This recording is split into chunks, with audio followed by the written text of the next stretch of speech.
My name is Alexander Kuntz. I'm a landscape and nature photographer in San Diego, California.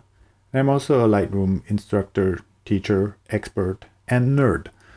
And in this video, I'm going to process a photo using Lightroom 11's new features for masking. I made the photo on a recent overcast morning in La Jolla at the tide pools.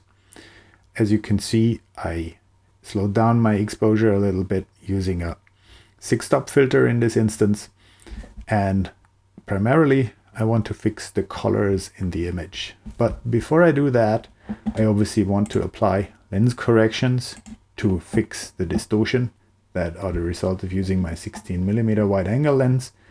And I also want to crop the image because, oops, I got my tripod leg in here. For verticals, I always like to use a 4:5 or 4:3 aspect ratio because then it's not that elongated.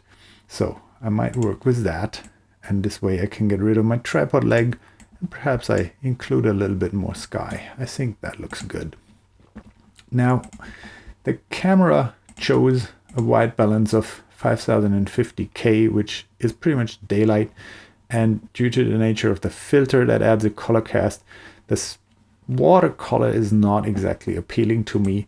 And if I cool this down a lot, I get a little bit of blue into the water, which looks much nicer.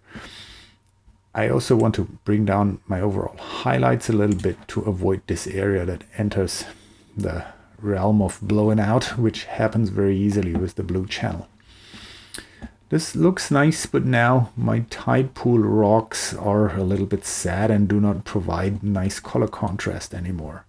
And here's how I fix that. I use a color range and I simply mark a little rectangle with the color that I want to adjust. And you see this leaves me with an excellent selection here already. But you can see if I bring up my overlay and increase the opacity a little bit, certain areas of the sky are still affected and a little bit of the water as well.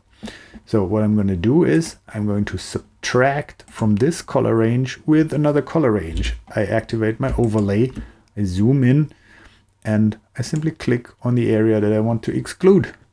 So now I have a color range that I'm excluding and a color range that I'm including.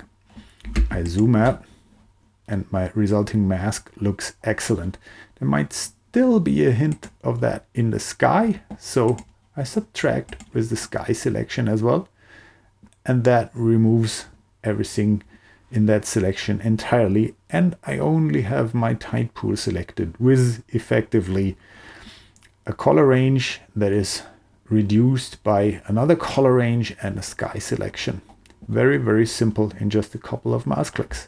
Now I can increase the color temperature of the tide pool rocks a little bit, perhaps adjust the tint as well, push the whites a tiny bit to give them more definition. In the overall image, I want to increase a little bit of contrast, and I think that looks fairly good already.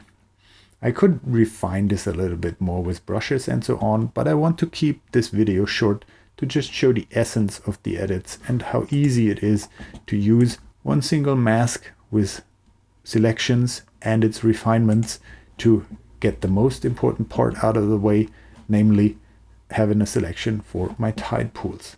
And that's all. Thank you for watching.